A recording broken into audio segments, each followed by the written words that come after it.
Olá pessoal, olá professor. Eu fiquei com a parte sobre os argumentos da indignação, que trata sobre a literatura regionalista, especificamente nordestina, de Graciliano Ramos e Jorge Amado. Bem, eu fiz algumas anotações, realmente uma leitura boa, prazerosa, mas muita informação. Então, eu resumi alguns tópicos importantes aqui que eu achei interessante. Tá bom? Então, os dois tinham um aspecto, uma característica voltada à subjetividade, buscavam integrar a ideia do subjetivo às estruturas maiores, né, ao nacional, mostrando aí regiões e personagens subjetivos, tentando integrar a uma região, a uma coletividade, a uma ideia de identidade cultural, tanto nacional quanto regional. Então, eles buscavam essa subjetividade dentro do regional, mas também dentro do nacional. Ok? Bem, eles tinham suas características também de seus personagens de construir tipos que pretendem resumir coletividades, como eu estou explicando. Tratavam de cenas nostálgicas do passado patriarcal. Eles tinham essa linha também de ver o passado patriarcal sendo destruído por um novo momento modernista, e achava aquilo como realmente uma perca de uma identidade, perca de raízes, e que estava levando para algo pior, né, com a globalização e com a modernização. Então a ideia dos livros deles também traz uma superação da sociedade burguesa e instalação de uma nova sociedade, ou seja, uma ideia de revolução, uma ideia em que o povo trabalhador, o trabalhador em si, iria poder construir naquela fase, naquele momento um pouco conturbado de transição da década de 30 e 40, construir uma nova sociedade igualitária, em que prevalecesse o coletivo, o social, e não o capitalismo burguês. Bem, a literatura da década de 30 ela vai ser bastante militante, digamos assim, ela vai servir para a luta política, né? Principalmente os romances, esses romances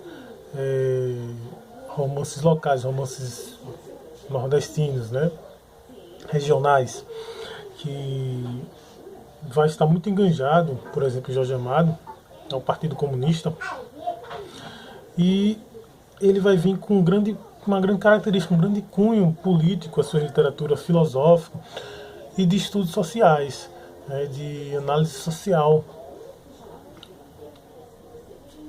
Então ela se torna um meio de luta, a literatura deles acaba se tornando um meio de luta, né, e um meio de mostrar as injustiças sociais. Então, obras de Graciliano e de Jorge Amado querem mostrar o Nordeste como uma vítima preferencial do desenvolvimento, do capitalismo. Estimulam a revolta e a revolução, dando força, estimulando, no caso, os trabalhadores, né, dando força aos trabalhadores para que acreditem que eles unidos poderiam transformar uma sociedade, mudar totalmente o modo de sistema que vivia o país. Então por isso eles estimulam a revolta e até falam da rebeldia como uma característica importante dentro do sistema.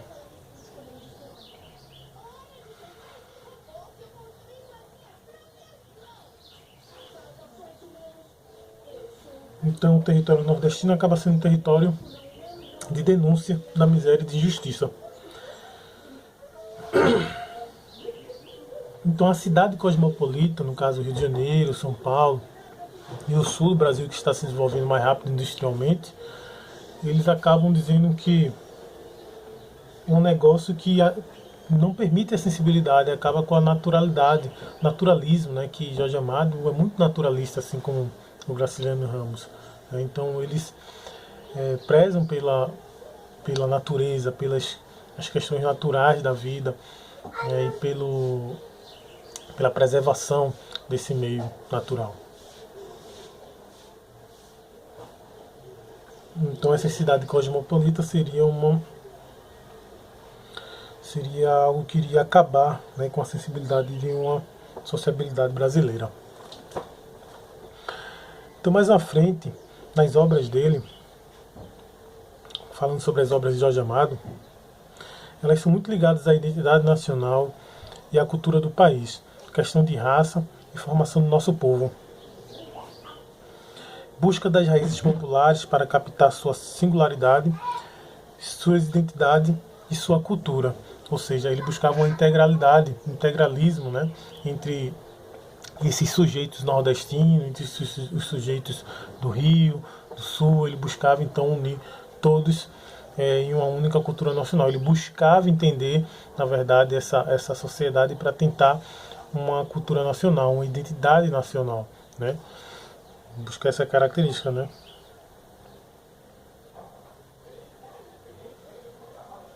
Então ele busca retratar a verdade de sua visão e de sua fala através de seu romance e tentar integrá-los à vida nacional e à cultura do país. O objetivo, então, é sempre denunciar as injustiças sociais, as condições que vivia a maioria do povo e propor a Revolução Socialista como a saída. É verdade, ele era um pouco marxista, né? Então, as primeiras literaturas de Jorge Amado, elas seriam consideradas realistas socialistas, ou seja, elas trazem um cunho marxista de luta social e de revolução através então do proletariado, das camadas injustiçadas. Então, ele retrata essas coisas no seu livro através de seus personagens sofridos e muitas vezes ideológicos, politicamente, tinham aquilo como principal da sua vida,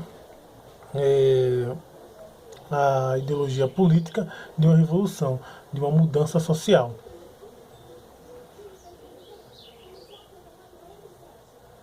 Ele gostaria de que seus livros fossem um quadro mural da vida dos abandonados, mendigos e operários.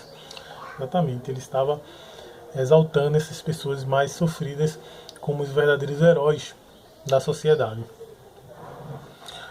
Então, o romance proletário, na verdade, né, procura valorizar a rebeldia popular para despertar a consciência revolucionária contra as mudanças no seu mundo tradicional, e interpretar à luz o marxismo.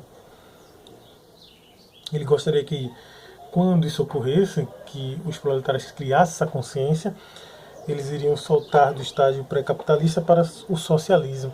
Isso só poderia ocorrer no período de transição, então estava se dando aí no período entre guerras, né?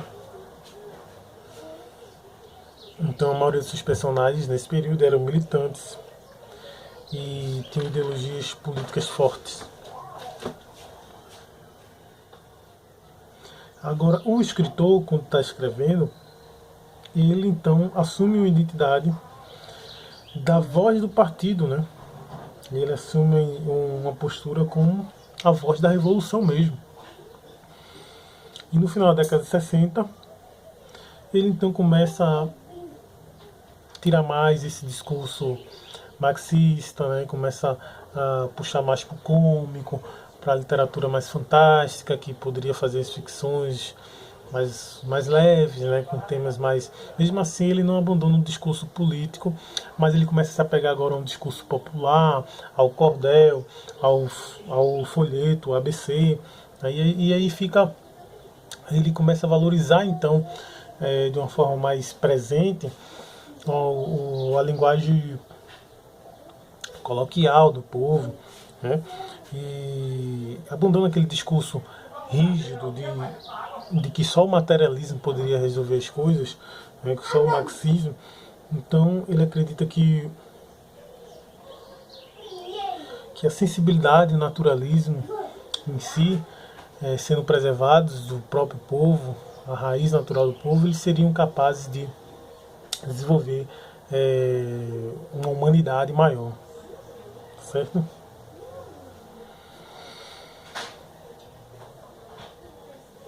E aí ele começa a denunciar os discursos políticos oficiais, né, que são muito rebuscados, difícil de entender, a população já não acompanha, né? Então é um mecanismo de poder da própria elite utilizar um discurso mais difícil, uma linguagem mais difícil, então ele começa a criticar essa linguagem, esse discurso, aí começa então a valorizar de forma mais efetiva a, a linguagem coloquial, a linguagem do povo, e traz para uma importância muito grande o cordel e o folheto, né, como uma identidade nordestina forte.